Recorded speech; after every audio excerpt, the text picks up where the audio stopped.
Today we're going to be talking about the state of the world and mission strategies today to kind of bring us up to date. Chapter 3 in Terry's book is probably one of the ones you want to refer back to from time to time. Now, he has some important figures and things in there that are a little dated. They're back in the 90s, which is 20 years ago, a little over 20 years ago. But the trends are still there. So the numbers may have changed, but the trends are still there. But one of the things we need to talk about when we talk about global missions is you need to understand that global missions really is only about 225 years old. When I say global missions, trying to reach people in distant lands, not just trying to reach people where you are. There are pockets of that throughout church history. Certainly Patrick is an example of that, who was actually from England, who went to witness to the island of Ireland, and he is the patron saint of Ireland, even though he was English. But as a whole, there wasn't really a concerted effort. Not until 1792, when William Carey was going to go to India, and that's really what we hold as Baptists as one of the starting points for global missions. A lot of things happened.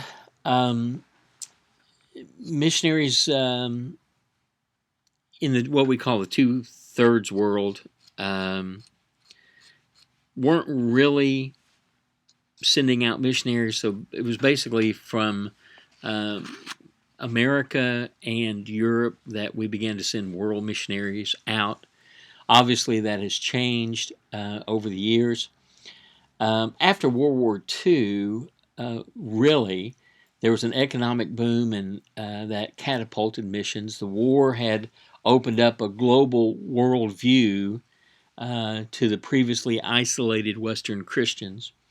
They saw a devastating and hurting world open up to new ways of thinking. As a matter of fact, Douglas MacArthur said that at the end of World War II, that what we needed was to send hundreds of missionaries into Japan, and that would have helped that nation and helped reach that nation for Christ. We also saw a multitude of missionaries who were expelled from places like China and places like that. And they launched new missionary efforts in the Philippines, Indonesia, Malaysia, Thailand. And we also began to see more ministries to Latin American countries, Central America. After 1950, a maturing nation and conventions and unions of churches, they were assuming the responsibility for mission institutes and church growth. Perestroika in the Soviet Union resulted in a collapse of the Berlin Wall in '89, the reopening of the Eastern Europe to partnerships with other regions and missionaries, and that they kind of flooded in. I was in Russia in May of 1990, right after the wall came down, and I'll talk more about that. So, as the world began to open up, as communism began to fall, places where we had been held out opened up, and there were a lot of missionary endeavors going on after that. Evangelical believers are growing at almost 3 times the rate. The problem is the population is now growing faster than the rate of conversions. So we're actually losing ground. So he talks about several factors, factors influencing the present situation. First of all, let's talk about demographic factors. Okay? Demographic factors. Well, the world is becoming more and more urbanized. As a matter of fact, he has some wonderful examples in there. Um, Even years ago, not that many years ago, we only had one city in the world that had a population of over 10 million. Well, today we got 14 of them. Um, Too often the Christian community reverts to nominalism and merely carries on traditions with a loss of the vitality of necessary for continuing evangelistic growth. The problem in reaching the 8.2 or 8.3 billion people on Earth is the fact that there's not a good strategy. There's not one that is effective among every people everywhere. When we talk about the urbanization of the world, in 1950 there were only 83 cities in the world that had 1 million or more. New York has 10 million. Today there are at least 280 cities with more than 1 million people, 14 cities that exceed 10 million, and that's expected to double if it hasn't already. Mexico City and Tokyo already have more than 20 million people. Half the population of Paraguay lives in its capital city. Half the population of Uruguay lives in its capital city. Argentina, Chile, and Peru, at least a third of their people live in the capital cities of Buenos Aires and Santiago and Lima. India has 18 cities that has a population of over 1 million. China has 40. So the question is, how does that affect missions? Well, as more and more people are leaving the village and moving into the cities, our strategies have to change. We used to think that one missionary said that the response to Christ is in direct proportion to the distance from the main highway. Sometimes churches planted in the rural villages would impact the urban areas as they naturally went into town to do, major business. But it seldom had an impact. So that's one of the reasons. Now, let me say this, and hear me carefully. I am not for ruling out the rural community at all. I still think there's a strategy. I still think that they are important to Christ. I still think that we need to be able to reach the rural and the urban. But the world is coming more and more urbanized. That's one of the demographic factors. Agencies targeting the unreached people groups now identify gateway cities as a key to evangelizing. Let me give you an example of that. I was part of reaching an unreached people group in northern Uganda, the Madi people. And the capital district of the Madi people, and there were 1.8 million Madis, but the capital city was a town called Moyo in Moyo district. I started to work in and around Moyo because everybody who had to do anything had to come to Moyo. Now, did I neglect the surrounding villages? No, absolutely not. but I had a presence in Moyo and surrounding Moyo from all sides. So it was as urban as they got, even though by many standards it would not be considered an urban area. So you have to look at the demographics of a place. There are some economic factors that have changed.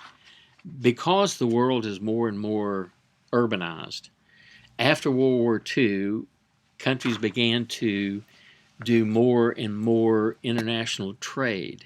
They began to understand the use of money. In the old urban area, or in the village life, if you prefer, money wasn't really that plentiful. Most of what you did was you traded, you bartered, you swapped back and forth. But now, those economic factors, the problem is when everything is based on money, then people become greedy and more materialistic. If you were to go to Africa today, if you were to go to the city of Kampala with over 10 million people in it, you would find everyone has a cell phone. You'll find that everyone is trying to make cash. They'll be hawking things on the street. Anything from soap, toilet paper, toothbrush, steering wheel covers, headphones, charging cables, shoelaces, clothing items, batteries, anything that they can do to make a profit. And that materialistic world brings with it its own problems. There's also some political factors that you have to look at now. With the changing world, the map has changed.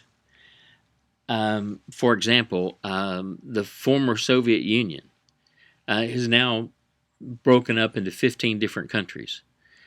Yugoslavia is now two different countries. You have emerging groups that are trying to go back to their own thing. Yugoslavia, East and West Germany reunited. Yugoslavia went through wars and it splintered into 6 different countries: Serbia, Croatia, Bosnia.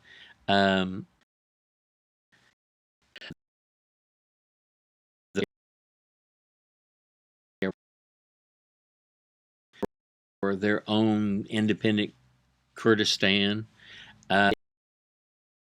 It's just always changing. You look at countries that got their independence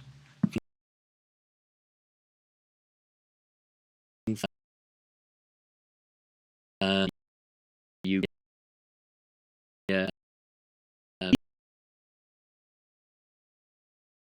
Asia is now Zaire, Sudan countries, Sudan and South Sudan.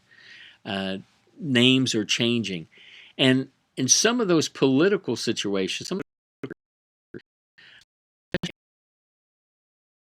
areas, Africa, it's not just a political regime. There are more countries that were open to the former Soviet Union bloc. We're now open to, but that it brings with it certain changes, certain political things that you have to deal with. Yes, we have more countries available to us now, but it is also more unstable.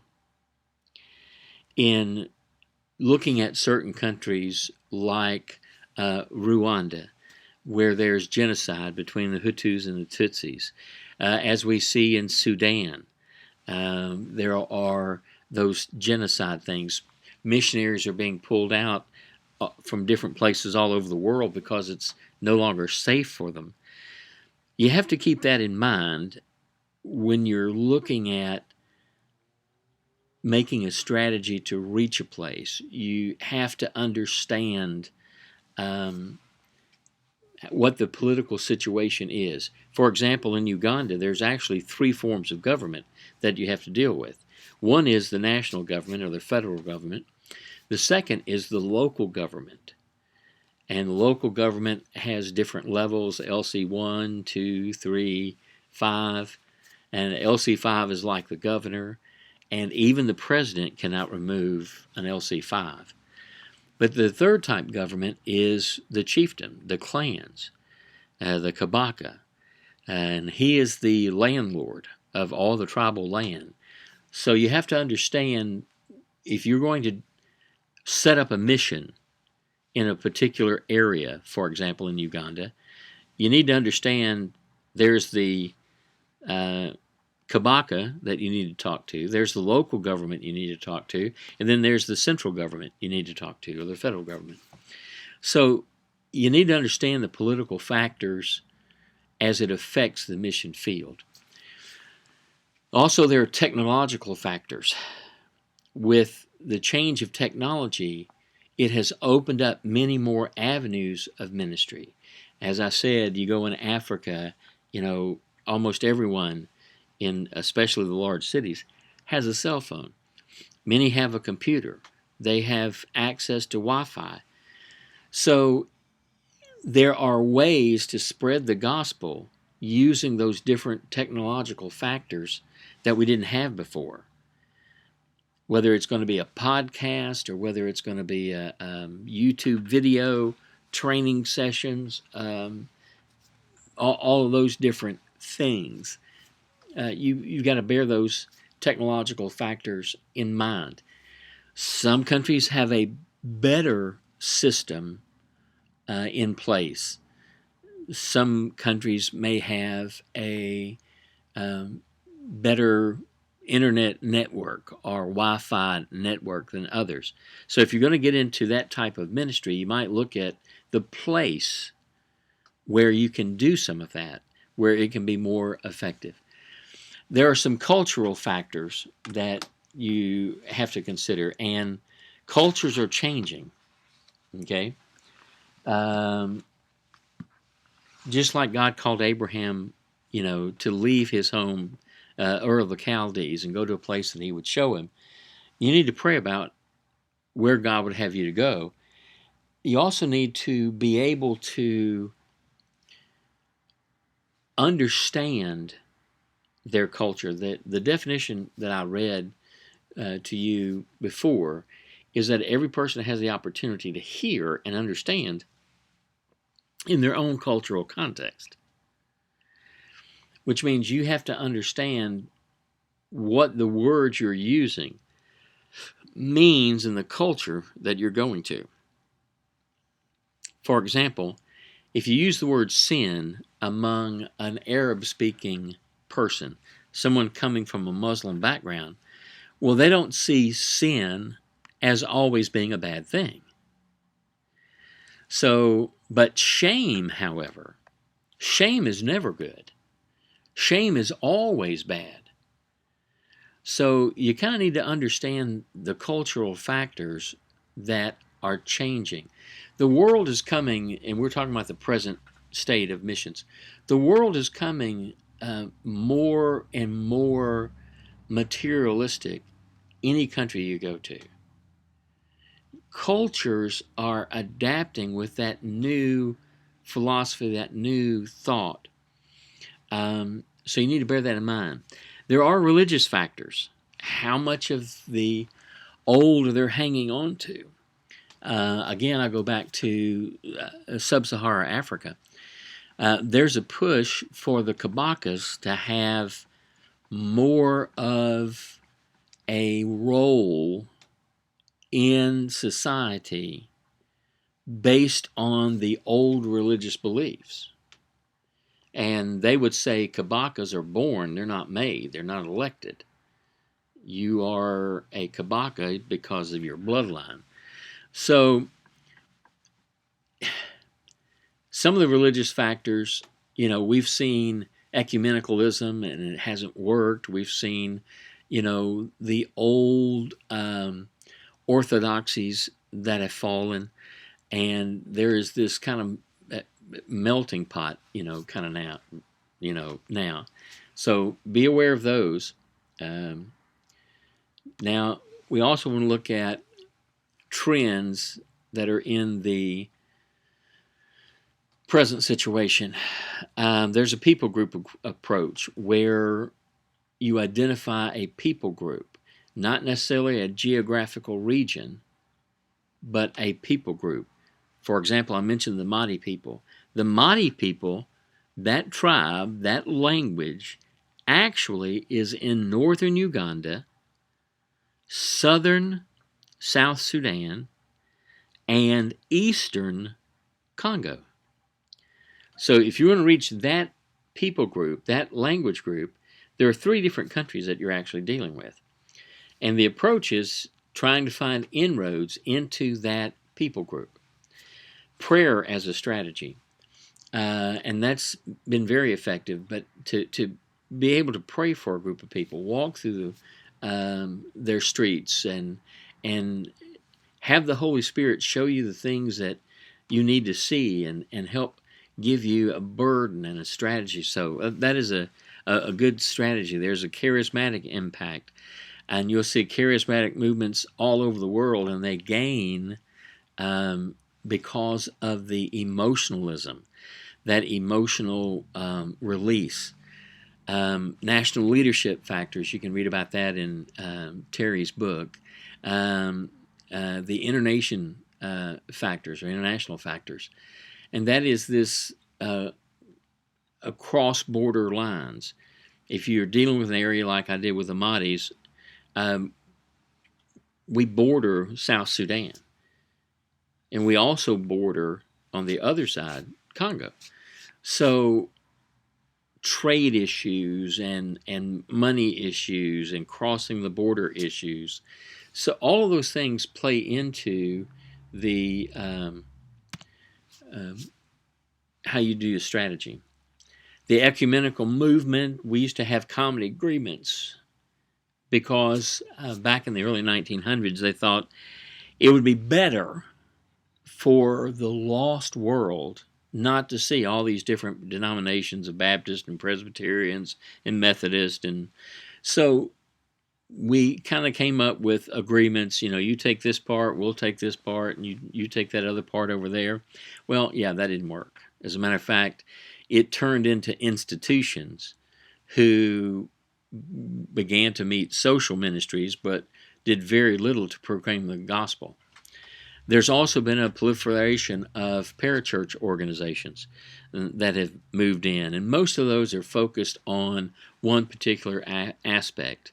Navigators, in discipleship, or youth with a mission, or things like that.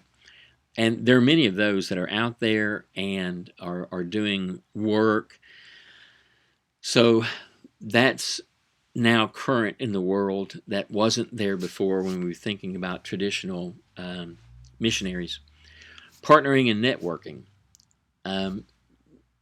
Not reinventing the wheel. If someone is doing a good job, an evangelical person is doing a good job, you can partner with them.